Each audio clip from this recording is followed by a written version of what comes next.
Hello, good morning students. देखो, अपन ने कल कर दिया था और थोड़ा सा मैंने आपको बताया था, कुछ संकेत आपको दिखाए थे, कुछ साइन दिखाए थे कि किस तरीके से आप दो चीज़ अभी आपको देखनी है।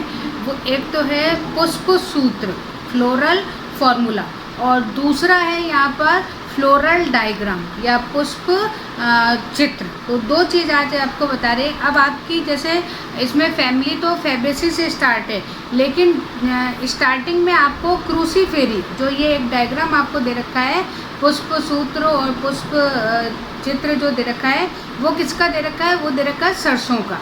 और सरसों किस कुल में आता है? वो आता है क्रूसीफेरी में। ठीक है, तो सरसों सबसे, हालांकि आपके इसमें इतना डिटेल नहीं, लेकिन क्योंकि एनसीईआरटी में दे रखा है इसलिए ये फैमिली थोड़ी सी आप कर लेना, चाहे रेफरेंस बुक से कर लो या कैसे भी कर लो। अब यहाँ पे देखो, सबसे पहले जो है क्रूसीफेरी है। अब ये जो क्रूसीफेरी है, इसका नाम इसलिए रखा गया क्योंकि इसमें जो दल हैं, इसके जो पेटल हैं, वो पेटल क्रॉस में है। क्रॉस मतलब होता है, जैसे मैं भी डायग्राम भी बता रही हूँ वैसे भी आपको बताऊंगी कि इस तरीके से एक इधर है तो एक इधर है, एक इधर है तो एक इधर से। तो अगर हम देखें तो इस तरीके से ये क्रॉस कर रहे हैं, इसलिए इसका नाम क्या रखा गया? क्रूसीफेरी। फिर दूसरी चीज़ इसमें और इम्पॉर्टेंट आती है कि आपने देखा सरसों का तेल आपने देखा हुआ है और सरसों का फूल भी आपने देखा होगा, तो उसमें एक अजीब सी स्मेल आती है और वो एक पीले रंग का ही होता है। तो इसमें गंधक पाया जाता है, ये बहुत इम्पॉर्टेंट है। कई बार क्वेश्चन पूछा हुआ है कि भाई सरसों का तेल पीला क्यों होता है या इसके पुष्प पीले क्यों होते हैं? तो इसमें गंधक पाया जाता है, सल्फर पाया जाता है, जिसके कारण जो है ये येलो कलर का होता है। और यही है, जैसे जब अपन ऑयल मसाज के लिए लेते हैं, मालिश करने के लिए लेते हैं, तो उसमें अपन क्या यूज़ करते हैं? उसमें अपन यूज़ करते हैं मस्टर्ड ऑयल। क्योंकि ये जो ऑयल होता है, ये ऑयल क्योंकि इसमें सल्फर है, गंधक है, तो इसलिए ये हमारे स्किन के लिए बहुत अच्छा होता है। तो ये कुछ इसकी इम्पॉर्टेंट चीज़ है। फिर उसके बाद में अगर आप देखते हो तो दो चीज़, पुष्प वगैरह का तो इतना नहीं, लेकिन दो चीज़ जो यहाँ इम्पॉर्टेंट है, जो मैं आज आपको बता रही हूँ, सिखा रही हूँ कि किस तरह से आप पुष्प सूत्र लिखते हो और किस तरह से आप उसका पुष्प आरेख बनाओगे। कल मैंने आपको कुछ संकेत बताए थे, तो उसी संकेत के आधार पे, जैसे आप, ये मैं किसका है? सरसों का, मस्टर्ड का है। तो यहाँ पे देखो, सबसे पहले लिखा हुआ है EBR। अब बेटा ये इंग्लिश में ही होगा, ये हिंदी में नहीं होगा। ठीक है, तो EBR, तो BR होता है ब्रैक्ट, सहपत्र, तो उसी का BR यहाँ पे लिखा हुआ है। और E मतलब एब्सेंट, तो E ब्रैक्टिएट है, यानी कि इसमें सहपत्र नहीं होता है, पहली बात। फिर है EBRL, ठीक है, तो ब्रैक्टियोल, सहपत्रिकाएं, तो ये एक और होती है, कई में आपको मिलेंगे सहपत्रिकाएं भी, तो इनमें सहपत्रिकाएं भी नहीं है। तो EBRL, ये चाहे आप लिखो या नहीं लिखो कोई ज़रूरत नहीं है, लेकिन जैसे दे रखा था तो इसलिए मैंने आपको बता दिया कि सबसे पहले EBR यानी सहपत्र नहीं है, EBR यानी सहपत्रिकाएं भी नहीं है। फिर अपन स्टार्ट कर रहे हैं ये देखो, ये साइन है, और ये साइन किसका है? त्रिज्या सममित का, या जिसको हम बोलते हैं एक्टिनोमॉर्फिक। तो ये, इसको आप कहीं से भी कट करोगे तो ये आपको एक जैसा ही मिलेगा पार्ट। तो ये वाला साइन हमने इसलिए लगाया क्योंकि ये जो फ्लावर है ये कैसा है? त्रिज्या सममित का। मैंने आपको बताया था ना कि इसी से आपको सारे फूल के बारे में पता लग जाएगा। आपने फॉर्मूला लिखा और आपको उसके बारे में डिटेल में पता लग गया। फिर उसके बाद में हमारे पास में ये साइन है। कल मैंने आपको बताया था कि जैसे आप अपन हॉस्पिटल वगैरह में जाते हैं तो मेल में ये आधा पोर्शन होता है, फीमेल में ये आधा पोर्शन होता है। तो यहाँ पे दोनों हैं, यहाँ पे एरो भी है, यहाँ पे प्लस का साइन भी है। इसका मतलब ये क्या है? द्विलिंगी है, यानी कि इसमें नर भाग भी है और इसमें मादा भाग भी है, दोनों भाग हैं, मेल और फीमेल दोनों रिप्रोडक्टिव ऑर्गन है। इसलिए हम इसको क्या बोल रहे हैं? बाइसेक्सुअल भी कह सकते हो, हर्मेफ्रोडाइट भी कह सकते हो और द्विलिंगी भी कह सकते हो। उसके बाद में के मतलब कैलेक्स, बाह्य दल पुंज। अब बाह्य दल पुंज यहाँ पे है 2+2, यानी कि 4 है इसमें। मैंने आपको स्टार्टिंग में बताया था कि सरसों जो फूल है वो टेट्रामेरस है, यानी उसमें सारी चीजें कैसी, चतुष्टयी उसे बोलते हैं। अधिकतर चीजें आपको कितनी मिलेगी? 4 4 में। तो इसलिए जो है यहाँ पे 2+2, यानी कि अगर जब आप ये डायग्राम देख रहे हो तो इसमें दो आपको बाहर की तरफ दिख रहे हैं, दो इसके अंदर घुसे हुए हैं। जैसे मान लीजिए जब आप चित्र बनाओगे तो ये दो है, तो इस तरीके से दो बाहर है तो दो अंदर है, तो इसे अपन क्या बोल देंगे K2+2। फिर उसके बाद में है आपका C, तो C4, ठीक है। और 4 के बाद में क्योंकि 4 है तो कोई दिक्कत नहीं, सारे अलग अलग हैं। कुछ बुक्स में आपको यहाँ पे क्रॉस का निशान भी दिखेगा, ठीक है, कुछ में मिलेगा, या आपके जो बुक है उस बुक में नहीं दे रखा है, लेकिन कुछ जगह आपको इसमें 4 के आगे एक क्रॉस का निशान दिखेगा। इसका मतलब कि इसके जो दल हैं, इसके जो पेटल हैं वो क्रॉस में, तो इसलिए इसको क्रॉस होता है। फिर उसके बाद में A 2+4, यानी कि यहाँ पे 6, देखो गिनो 1 2 3 4, ये तो है 4 अंदर और 2 हैं बाहर, तो ये 6 है। तो बाहर वाले अपन ने पहले लिख लिए 2 और फिर लिख लिया 2+4, तो ये 6 इसमें पुमंग या सॉरी 4 क्या होते हैं, पुंकेसर या स्टेमन।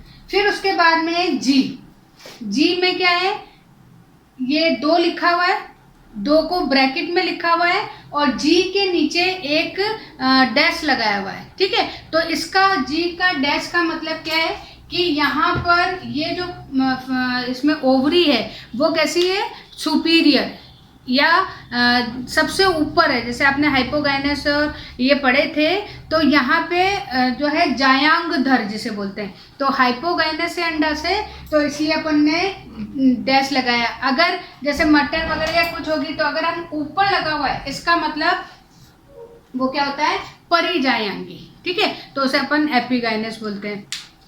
अब यहाँ पे क्योंकि नीचे लगा हुआ है, इसका मतलब कि इसमें पुष्प में ओवरी की स्थिति, अंडाशय की स्थिति सबसे ऊपर है, तो वो कहलाएगा जायांतर। फिर वो 2 लिखा हुआ है और 2 को भी ब्रैकेट में लिखा हुआ है, तो यानी कि यहाँ पे देखो 1 और 2, ठीक है। और उसके बाद में ये जुड़े हुए हैं, जब अपन ब्रैकेट लगाते हैं तो इसका मतलब वो क्या है, जुड़े हुए। तो ये यहाँ पे आपको इस तरीके से पुष्प सूत्र लिखना देखना पड़ेगा, ठीक है। फिर उसके बाद में क्योंकि आप ये एक्चुअली आपके सिर्फ डायग्राम और वो देके छोड़ दिया, इसको समझाया नहीं है, इसलिए मैं आपको समझा रही हूँ। कल मैं फैबेसी और ये बताऊंगी, तब मैं और 2-3 फैमिली आप करोगे तो और चीज़ आपको अच्छी तरह से समझ आए। फिर अपन पुष्प आरेख की बात लेते हैं, तो पुष्प आरेख में 1 2 3 और 4 चक्र आपको बताया कि कोई भी पूर्ण है पुष्प तो उसमें 4 चक्र होंगे। तो सबसे बाहर बाह्यदल, फिर दल, फिर पुमंग, फिर जायांग, यानी कि सबसे बाहर की तरह आपको कैलेक्स, फिर कोरोला, फिर एंड्रोसियम, फिर गाइनोसियम। तो इस तरीके से आपको यहाँ पे सबसे पहले जब आप बनाओगे भी, तो मैं ये इसी तरीके से है कि आप यहाँ 4 सर्किल बना लोगे पहले, इस तरह से आप 1 2 3 और 4, तो इस तरीके से आप इसमें 4 सर्किल बना लोगे और सर्किल बनाने के बाद में फिर इसको बनाना चालू करोगे, ठीक है। और हालांकि नियम से तो पहले बाहर से अंदर आना चाहिए, लेकिन क्योंकि चित्र अच्छा बनना चाहिए तो इसलिए जो अपन पहले अंदर से बाहर चलते हैं, ठीक है। तो सबसे पहले आप गाइनोसियम का बनोगे। अब ये जो चित्र है, ये चित्र किसका है, ये चित्र है किसका, प्लेसेंटेशन का। यानी कि अगर हम सरसों का जो फली आपने देखी होगी, तो उस फली को अगर हम काटें, उसका ट्रांसफर सेक्शन काटें, अनुप्रस्थ काटें, तो आपको ऐसे 2 पोर्शन मिलेंगे और उसके अंदर आपको ऐसे सीड्स लगे हुए मिलेंगे। तो ये क्योंकि अभी निषेचन नहीं हुआ है, फर्टिलाइजेशन नहीं हुआ है, तो हम इसको बीजांड कहेंगे।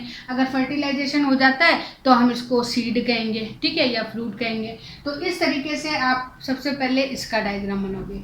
उसके बाद में फिर आपको, क्योंकि 2+4 है तो 4 अंदर बनाने, और ये स्ट्रक्चर किसका है, इस तरीके से आपको डायग्राम भी मैं भेज रही हूँ कि जब हम पुंकेसर का चित्र बनाएंगे तो पुंकेसर का चित्र इस तरीके से क्यों बनाएंगे, क्योंकि आपको पता है कि इस तरीके से हमारे पास में पुंकेसर है 2 हिस्से में, और 2 हिस्से में भी फिर अगर आप काटते हो तो उसमें आपको 4 हिस्से दिखाई देते हैं। या भी आप 12th में पढ़ोगे, इस तरीके से इसमें बीजाणुदानी होती है, इसलिए हम इसमें इसको 4 पहले 2 में डिवाइड करके बता रहे हैं। तो सबसे पहले आप इस तरीके से करोगे, फिर 1 2 आदि, फिर काट दिया, फिर 1 2, तो इस तरीके से आप इसको 4 हिस्से में बताओगे।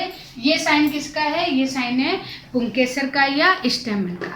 उसके बाद में फिर तीसरा है दल, या पेटल का, तो यहाँ पर हल्की सी आप ऐसे बनाओगे और उसके बाद में इसी को इस तरीके से कर दोगे। तो ये चीज़ क्या है, अगर ये सिंबल आ रहा है, ये संकेत आ रहा है, ये डायग्राम आ रहा है, तो ये किसका है, दल का। फिर उसके बाद में बाह्य दल, तो बाह्य दल के लिए आप इस तरह से करोगे, लेकिन यहाँ पे आप थोड़ी सी इसकी पीक बना दोगे, थोड़ा सा इसको ऊंचा बना दोगे, तो ये थोड़ा सा आपको लगेगा। ठीक है, तो इस तरीके से आप किसका बनाओगे, कैलेक्स का बनाओगे या बाह्य का बनाओगे। अब अगर मान लो अभी जैसे मालवेसी फैमिली है जिसमें गुड़हल में, तो गुड़हल में सहपत्र होते हैं, एपिकैलेक्स होते हैं, तो वहां पर जो है हम डायग्राम तो इसी तरीके से बनाते हैं, लेकिन बिल्कुल बाह्य दल की तरह, लेकिन वहां पे हम थोड़ी सी ऐसी लाइन कर देते हैं ताकि हमें डिफरेंस पता लग जाए कि ये किसका है, एपिकैलेक्स का। उसके बाद में यहाँ पे एक चीज और रह गई, और वो है आपकी ये छोटा सा, आप ऊपर देखोगे ये कहलाता है मातृ अक्ष या मदर एक्सिस। ठीक है, और इसमें आपको वैसे गोल भी मिलेगा, कईयों में आपको ये इस तरीके से प्लस भी मिलेगा, कईयों में आपको इस तरह से मिलेगा। इसका मतलब है कि अगर प्लस का निशान है तो इसका मतलब फूल कैसा है, त्रिज्या सममित है, और अगर परसेंटेज का वाला होता तो फिर हम थोड़ा सा इसको कर देते हैं, ये हमारा कौन सा हो जाता, जाइगोमॉर्फिक या एक व्यास सममित। अब यहाँ पे देखो इसका क्या मतलब है, मदर एक्सिस या मातृ अक्ष का क्या मतलब है कि जैसे मान लीजिए हमारे पास में इस तरह से ये स्टेम है, ठीक है, और इस स्टेम की ब्रांच पे यहाँ फूल है, तो ये इस मदर एक्स को दिखा रहा है कि ये वाला जो भाग है वो इस तरीके से, तो बस ये इसी तरीके से कि ये बता रहा है कि मेन एक्सिस इस तरफ से है, और अगर प्लस का या परसेंट का है तो वो बताता है कि त्रिज्या सममित है कि एक व्यास सममित है। तो आज ये मैं आपको इतना सही करा रही हूँ। अब थोड़ा सा हालांकि वैसे मैं बता दूं कि कुछ बच्चे थोड़ा सा पीएमटी या नीट की तैयारी के लिए पूछ रहे हैं, और कुछ ने पीएमटी का फॉर्म भी मंगाया जो नीट वाला था। तो बेटा अभी उस दिन भी मैंने आपको बताया था कि भाई थोड़ा सा अभी कोचिंग की तरफ आप 11th में मत जाओ, ठीक है। अभी जितना आपको सेल्फ हम लोग करा रहे हैं उसके हिसाब से करते रहो, लेकिन आपको घर पे सिटिंग बहुत देनी है घर पे। अब देखो हम टीचर्स हैं, और मुझे नहीं लगता कि अगर आप मुझसे कोई क्वेश्चन पूछो और मैं आपको मना कर दूं, ठीक है, बताऊंगी। तो ऐसे ही जो है अगर आप में क्यूरियोसिटी होगी तो कोई भी टीचर आपको मना नहीं करेगा। तो जो भी है आप बिल्कुल पढ़ाई में लग जाओ। हिंदी इंग्लिश अपनी जगह है, लेकिन ये तीनों जो सब्जेक्ट हैं इन तीनों सब्जेक्ट की बुक्स लाओ, और रेफरेंस बुक्स अभी मत लाओ, अभी एनसीईआरटी या जो भी सर वगैरह पढ़ा रहे हैं उनमें से आप करो, और सबसे कोई नहीं आपको मना करेगा अगर आपको कोई प्रॉब्लम है तो। और आप आराम से, और की नहीं कर सकती, आप मुझे व्हाट्सएप पे, मेरे नंबर व्हाट्सएप भी यही है, मेन नंबर भी यही है, तो आप मुझे जो है फ़ोन करके कोई भी अपनी प्रॉब्लम शेयर कर सकते हो, और मैं किसी तरीके से आपको मना नहीं करूँगी कि ये नहीं बताती वो नहीं बताती। तो जो भी आपको दिक्कत है वो आप बिल्कुल विदाउट हेजिटेशन जो है आप मुझसे पूछ सकते हो, ठीक है।